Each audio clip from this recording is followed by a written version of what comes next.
21 seluruh Jawa, ya, Jawa Barat, Jawa Tengah, Jawa Timur, Banten, semuanya aman. Semuanya bisa melewati libur Nataru dengan sesuai jadwal masing-masing. Tetapi tentu saja itu tidak bisa ditahan terus.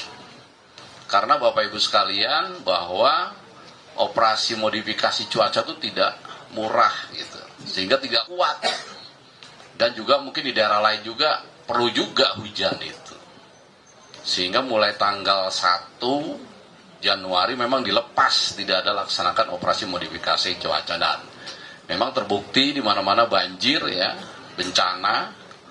Ini Jawa Tengah, tadi begitu ketemu Pak Gubernur, ketemu Pak Bergas, saya bilang panen ya.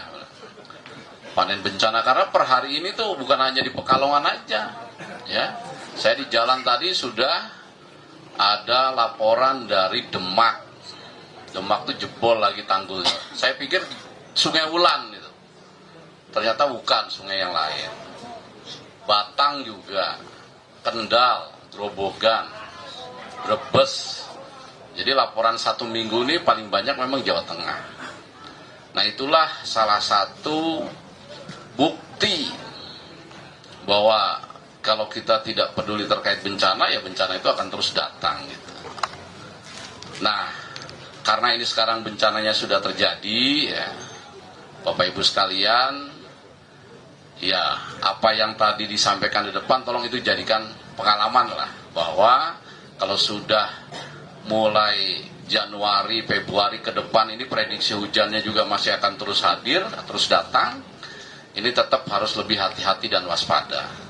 Kita harapkan ini memang kejadian di Pekalongan ini yang pertama dan terakhir di tahun ini misalnya. Tapi tetap harus hati-hati dan waspada. Nah, sekarang kita bahas kejadian di tempat ini, ya. Jadi sekarang kan sudah terjadi bencananya. Ini hari kedua, tadi mendapat laporan, saya langsung ke posko 20, ya, yang meninggal dunia sudah ditemukan, masih ada 7, informasi 8, tapi tadi dicatat oleh Pak Bergas 1 sudah ditemukan kembali ke rumah keluarganya. Jadi apa yang disampaikan Ibu Bupati tadi betul, jadi mungkin ada yang hilang tapi belum laporan gitu. Nah, kembali ini yang 7, ya, ini Pak Budiono ada di sini. Tadi saya tanya Pak Dandim juga sudah ada 600 orang Satgas. Tolong betul-betul dicari sampai ketemu 7 itu. Sumber dayanya nanti BNPB dukung. Biasanya saya dengan Pak Budiono dari Basarnas sudah seiring dan sejalan. SOP-nya dari Basarnas itu 7 kali 24 jam. Ini kan baru 2 kali 24 jam. Masih ada 5 hari. Tetapi kalau sampai hari ke-6 nanti tidak ditemukan, tolong ditanya ke keluarganya. Ya, keluarga yang 7 itu yang hilang, yang masih hilang itu, tolong ditanya. Kalau memang mereka sudah ikhlas, sudah merelakan, baru boleh dihentikan pencarian sampai hari ke-7. Tetapi kalau keluarganya tetap minta dicari sampai ketemu, ya kita harus cari. Ya, ini sejalan dengan perintah Bapak Presiden Prabowo Subianto untuk kepentingan rakyat, itu kita sebagai aparat harus berusaha semaksimal mungkin. Terkait SOP dari Basarnas, kalau memang 7 hari, ya biasanya kita koordinasi hari ke-8 dan selanjutnya nanti BNPB yang membiayai. Termasuk TNI, ya, seperti di tempat lain, Pak Pangdam ini sudah paham, nanti Pak Danrem selama masa tanggap darurat, nanti Pak Deputi 3 koordinasi, mungkin butuh beberapa pasukan termasuk dari Polri.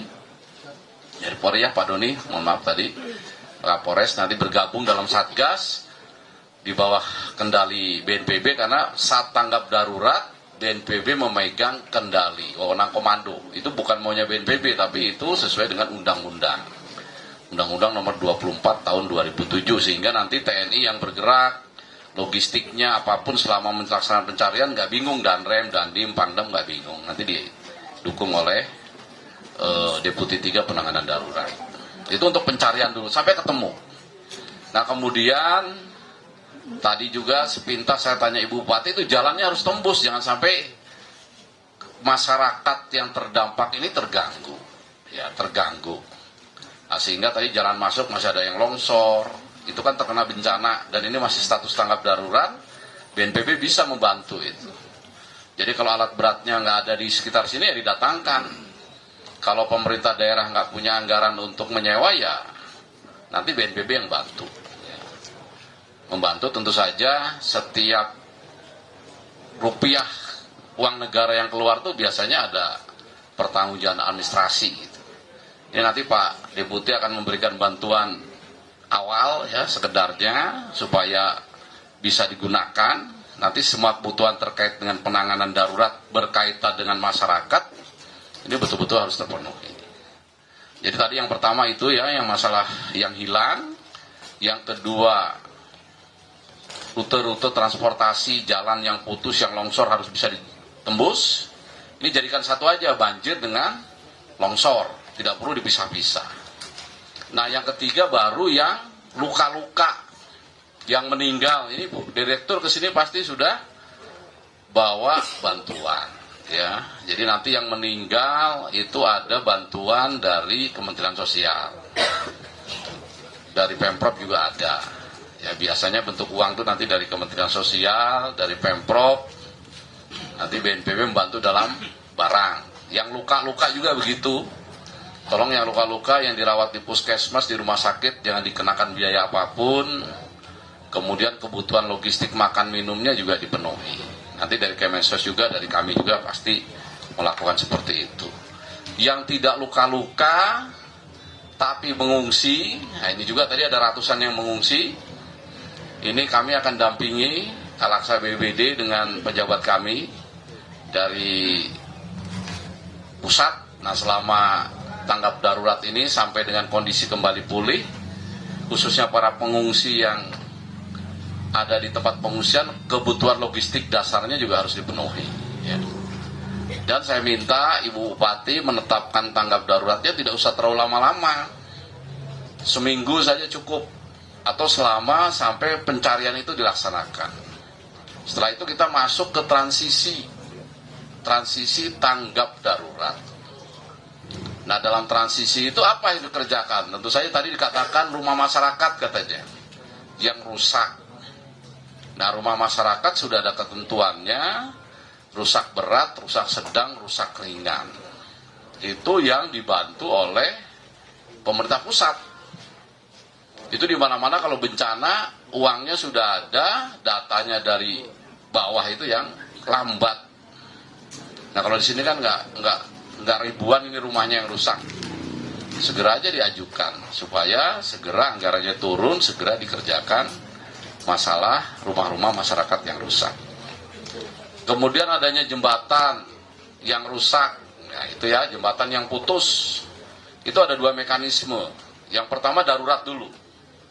Nah kalau darurat, tadi Pak Gubernur udah nyiapkan jembatan beli. Kemudian Panglima Kodam juga punya jembatan beli. Itu sekarang dipasang dulu. Kalau BNPB dengan Angkatan Darat sudah kerjasama. Jadi setiap ada bencana, jembatan-jembatan punya TNI dipasang dulu. Nanti apakah jembatan itu mau permanen ya di situ, atau mungkin dalam kemudian hari dimasukkan dalam rehabilitasi rekonstruksi untuk dibangun permanen jembatan yang tidak jembatan beli, itu jembatan belinya baru dicabut, atau jembatan belinya tetap di situ, atau jembatan belinya nanti dicabut diserahkan ke pemerintah daerah.